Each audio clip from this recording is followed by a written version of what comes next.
Ladies and gentlemen, my name's Paul. Hope you're having an amazing day. I want to talk to you guys a little bit about some interesting information that's popped up regarding the PS5 Pro. In fact, a number of you actually sent me this particular article, and it basically details what Sony are expecting from developers if they wish to label their title as enhanced for the PS5 Pro. Now, as I'm sure most of you are aware at this point, the PS5 Pro is all but confirmed thanks to a plethora of leaks, and we're expecting the console to launch later this year. In terms of CPU, it's a slight improvement over the base machine. It's essentially based still on Zen 2, but the clock frequency is about 10% higher. The GPU is based on RDNA 3 with 30 workgroup processors enabled, with over 30 T-flops of FP32 performance. Meanwhile, the ray tracing is between 2 to 4 times faster than the base console and is utilizing RDNA 4, so it's a mixed design and it's a very interesting one. Now, the rasterization performance of the console is around 45% faster, but Sony are also improving the console with PSSR, which is a custom upscaling solution, which is looking very impressive actually in terms of its visual clarity. In fact, it's being kind of likened to Sony's version of DLSS. Now, obviously, there are other upscaling solutions like FSR2 and FSR3 from AMD, but this is not based on AMD's IPs. This is something that Sony themselves have created. So Tom Henderson over at InsiderGaming has received some documents, and they are basically Trinity Enhanced label that is what developers need to aim for if they want to market their games as basically PS5 Pro capable. Now, of course, there are certain requirements, and these are quite interesting. So PSSR to upscale resolution to 4K, a constant 60 FPS, and adding or increasing the ray tracing effect. The later one obviously means that certain games will not have ray tracing already, but of course they can have ray tracing then incorporated because the machine is much more capable, or in some games you might only have like ray trace shadows for the base console, but of course the PS5 Pro may also incorporate things like ray traced reflections, and basically speaking it will just look a lot better. PlayStation also goes on to continue that games may also be given the PS5 Pro Enhanced label if they meet the following enhancements: increased target resolution for titles that run at a fixed resolution on the standard console, increased target maximum resolution, so if a game runs at variable resolutions then basically it goes up, increased target frame rates that target a fixed frame rate on a standard console, and inclusion of PS5 Pro ray tracing effects. Now, honestly, there has been a lot of conjecture, a lot of speculation, and frankly, a lot of guesswork online whether the PS5 Pro is going to be capable of running, let's say, GTA 6 at 60 FPS.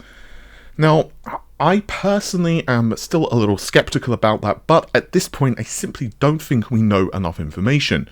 One of the big things we don't even know is the frame rate of the game on a base console, let alone the PS5 Pro. Like, I would be skeptical that the base consoles would have a 60 FPS mode, but we don't know that. And so when you're dealing with information that isn't abundantly clear, and you can start making some guesses, because obviously you're dealing with a lot of simulation, a lot of work, but again, does that mean that it can't run at 60 FPS on a base model console? Well, in my opinion, it's unlikely, but it also isn't a guarantee. And so we don't know exactly what is going on with the game. You know, we have very little information at the moment, aside from, of course, the trailer. They have, and that is Rockstar, of course, haven't exactly given us an abundance of information in the trailer, let alone things like the target resolution, the frame rates, or any of that stuff. So it will be very interesting to see how the game handles on a base model console.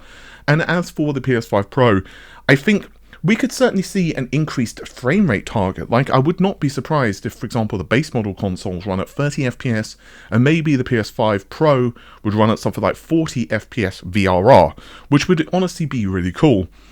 I will be very interested to see exactly how Sony markets the PS5 Pro, and also the pricing, which honestly is a big thing. I've also seen some pushback and some folks saying, well, what's the point of the PS5 Pro?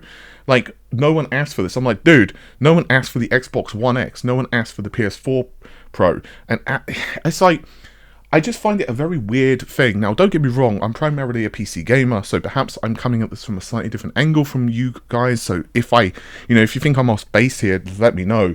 But it's like, well, if you own a 1080p TV, what's the point in going to a 4K screen, right? It's better, but it's not like the 1080p screen doesn't work. Like, if you own like an RTX 3070, for example, or a 2080 Ti on the PC, what's the point in getting RTX 4090? You can still play the same things. Now, admittedly, I am being a bit silly with this, and I'm not being 100%, I'm joking a little bit, I'm jesting a little bit. I'm just saying that if you are part of the PlayStation ecosystem, and you can afford a PS5 Pro, which is a big part of this, like, if you own a PS5, and, like, you're like, well, you know what? Spending, let's say, another $500 on a console isn't something I really want to do, then obviously that's a decision for you. However, if you have the cash and you're mostly a PlayStation gamer, well, it's going to just be better. And if you have the screen to take advantage of it, in other words, a nice 4K screen, HDR, and so on, well, if you're primarily a PlayStation gamer and you've got the money, why not take, advantage of the PS5 Pro and get the best visuals possible? And I know that there is more to life than visuals, but if you get a more stable frame rate and the games just look better, that's just my opinion. Again, I'm curious to hear your thoughts on this. I will be very interested to see what happens when Mark Cerny, that is, does a deep dive on the PS5 Pro. I think much of what's happening with the PS5 Pro in terms of the compute aspect, they've obviously talked about the what's the word I'm looking for? Machine learning aspect of the GPU, which is like 300 TOPS or something, if memory serves. And obviously PSSR. This is like the first incarnation. And in the documents, it literally states that this is going to continue to evolve, but it's for future hardware. We're really going to start to see this like shine. Essentially, that's what it states in the documents. And it's like, well, obviously, Sony are kind of setting this up for the next generation of console, which, well, I'm sure you can guess is the PS6. Let me know your thoughts and opinions on this one. I'm actually really excited to see what the Pro can bring to gaming. I think it's going to be really cool. Obviously, your mileage will vary, but for my mind, it is shiny. With that said, take care of yourselves. Have an amazing day. Bye for now.